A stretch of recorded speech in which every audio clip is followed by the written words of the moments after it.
People are getting dumber. You're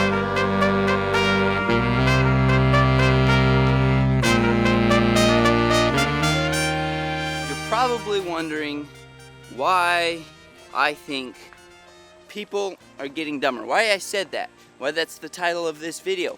Why that's the first thing that came out of my mouth. You're probably thinking, Thomas, do you not know all the things we have now that we didn't have in the past? My answer to that would be yes, I know we have a lot of modern technology.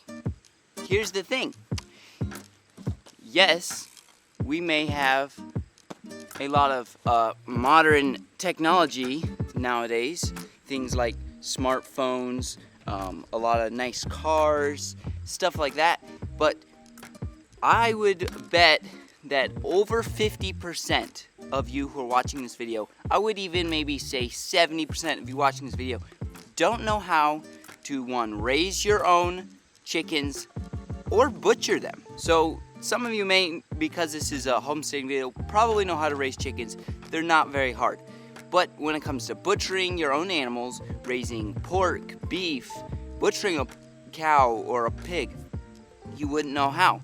And so that is a skill that nowadays we have lost. People are not in touch with the land and their food nearly as much as they were 100 years ago even.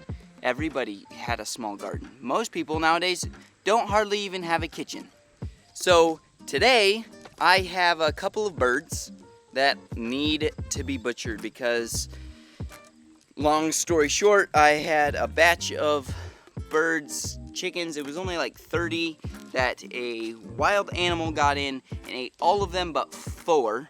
So I've got those 4. They are ready. They're a little over sized actually. And then I've got 2 that something's wrong with their legs, so I'm gonna butcher them, see if the meat's any good. But this is where we're gonna set up to butcher, and I'm gonna show you how. I can't show all the details because it is YouTube, but I'm gonna show you how to butcher a bird very simply. If you want more of an in-depth how to butcher animals, check out the Abundance Plus link in the description. There's an awesome community there, and if you subscribe, become an Abundance Plus member. Did I say in the subscription?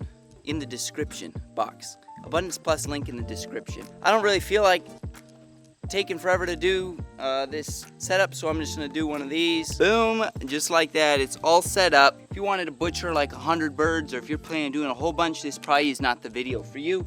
But if you have your 3 birds, 5 birds, hopefully this will get you by and you'll be able to butcher your bird at the end of this video. So first I've got just, this is an electric laser thermometer just to tell me the temperature of my water, which is very important for scalding the birds. 2 knives. I probably only really need 1, but I've got 2. 1 for killing because they get a lot more bloody, and then 1 for eviscerating. So now let's go catch the birds and get to butchering them.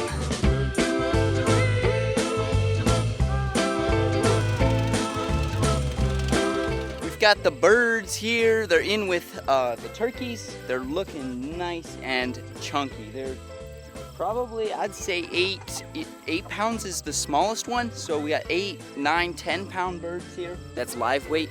And then I'm thinking they normally lose about 2 pounds after they're butchered. Justin's gonna help me. I wanna throw him in the back of my Cushman there. We call him Mater. Drive him on over. I'll go pick up the 2 that are in the field and we'll get to butchering.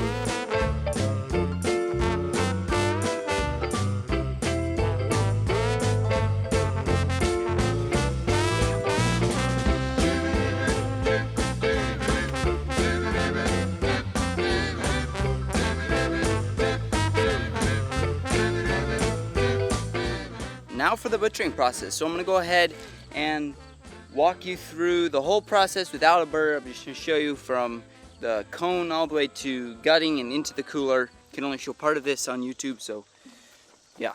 So we got the birds in the back of Mater here, and first we'll take it and we'll go ahead and put it in. This is called a kill cone, and you could definitely just use a log and like a hatchet or something. We did that for years. Really like this because it hangs the bird upside down. The head will come out the bottom here of the cone, and you'll pull the head around, and you'll be able to make one. You'll need a very sharp knife. It's important to have a nice, real sharp knife, and you make one cut right on the bottom of the chicken's jaw, and one slice, and if the whole entire head does not come off at first slice, you go cut and then off with the head into a bucket on the ground, and is very quick, humane, and then all the chicken will bleed out into the bucket, flop, finish flopping, whatever, nerves, get rid of them. We like the cone because when chickens are held upside down, it kind of puts them into, I wouldn't say asleep, but it calms them down, calms their nerves down, and is less stressful on the animal. We're hoping to get a couple more cones here and have a nicer, little bit bigger setup here. Next is scalding so that it will pluck easy. We're gonna put a little bit of soap straight into the water, and what this is gonna do is basically soap makes water more wet, so it's gonna pierce the oils that the chickens naturally have and get down to the roots of the feathers easier. So we want to keep this temperature between, it's a little hot right now, we want to keep it between 135, 140. You could get it a little like 142, but if you get it too hot, then you'll start to burn the bird. And if it's too cold, you will you'll have trouble getting the feathers out. Temperature should be about perfect now, so I'm gonna finish instructions pretty quick. So we go from the scalding straight over to this plucker. Still gotta run a cord for this. I'm forgetting stuff. So this is a homemade plucker. We like to buy a brand new stainless steel one. Pretty soon, we'll hopefully probably buy the next batch of chickens, actually. And so yeah, throw it in here, you turn it on, it just spins around. You could pluck it by hand, honestly. You could just pull all the feathers. It just takes longer, a little more work. But we'll throw it in here. It's got these fingers in it. It's super handy. Takes all the feathers off, and then we'll go over to the table, and I'll show you that in a minute, what we do there, how we gut it, and stuff like that.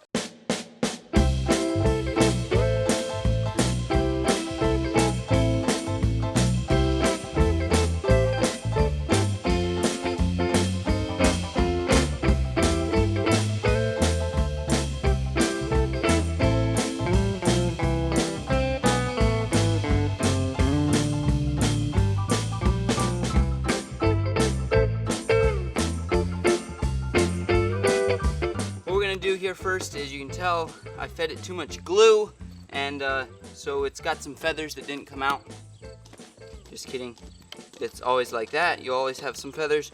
You'll just have to pluck those by hand, and then we will, first thing I'll do is remove feet. Pick up the foot like this, and right here, basically right where the end of a chicken leg would look like, is a knuckle, and you can just cut this skin. Oh, I did not sharpen this knife again. And you just cut the in between the knuckle all the way down, and just keep a little bit of up pressure like this as you do it, and it should just come right off, and boom, your foot is removed. So number two, second thing we'll do is I am going to come around here to the neck. And now these birds were not off of food when we butchered them, so their crop is very full of feed. I would highly suggest taking them off, your birds off feed, before you do this butchering process. So what we're gonna do here is you're gonna come to the very front, and you're gonna pull this up, this little bit of skin. You're gonna cut a little hole. And then you're going to try and pull. Now this crop is connected up here on the right side of the bird to on the inside, and so what we're trying to do is just break that off, so when we gut it, it pulls all the way through and is completely clean. You feel around with your finger in there, and you try to hook it with your finger and pull it out.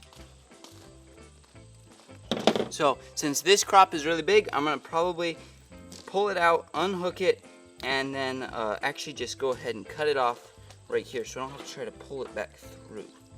Pull it off and throw it into my bucket. Anytime I get some disgusting stuff on my table, I just go ahead and grab my hose and rinse it down just try to keep the table as clean as possible. So you got the crop, and there's also an esophagus up here. That's all free, both free. You'll come around to the back and we'll be gutting. What we're gonna do is we're gonna lift this up like here, put a little bit of a cut, just slowly cut in, because you don't want to cut any of the guts till you have a hole. Then we're going to cut on either sides of this buttocksimus, chicken buttocksimus, and cut all the way around and detach it, all the guts and stuff from the chicken. We're just gonna stick our hand in this hole we made, reach back, pull the guts out, and drop it straight into the bucket. I like to do this on the edge of my table, the bucket like this, so it all goes straight in to the bucket.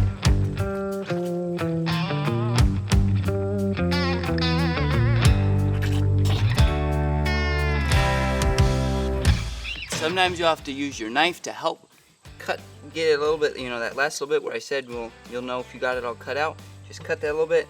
And now we have, sometimes you just have to stick your hand back up, make sure you get all the heart and then the lungs. To make lung removers, I just use my finger, and you'll just stick it up. The lungs are on the bottom, or they will be located like right here in the ribs. So you'll just stick your finger in and scrape them out.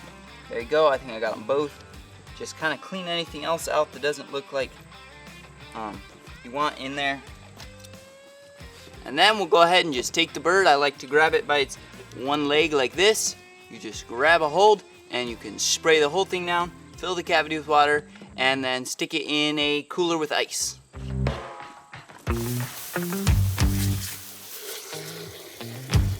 And just like that, we've got a beautiful, this one's really big looking bird. Besides that wing right there, I broke those, so won't be able to sell this one unfortunately, but beautiful looking bird. We'll clean up our table and we'll get on to our next one. I'll throw this in the cooler with some ice to get it cool.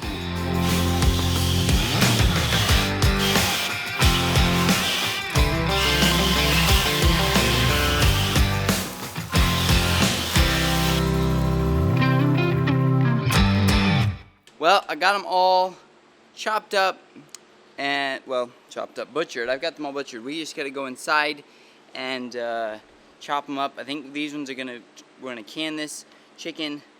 We're gonna skin it. So just wanna clarify, none of these birds were for customers. And yeah, cause those were old birds and really young birds. So it's just kinda like some birds that needed butchered and we'll eat ourselves. So I guess the whole point of this video, and I just want to leave you with as finishing this video, is to learn something about where your food comes from, how it's raised, or something like that. You know, like I feel like nowadays we have so much more knowledge about technology, about social media, stuff like that, how the world and like modern stuff like that. That's great, but what happens if the power goes out in your town or your state, let's say something really bad, tragic, for like 4 months? You know, like, do you know how to get food, raise your own food, butcher your own food, if you were to buy a chicken or a pig or a cow? So I just encourage you to learn something about your food, and yeah, thanks for watching. Share this with somebody that you think find it interesting, and thanks for supporting our video. See ya on the next video.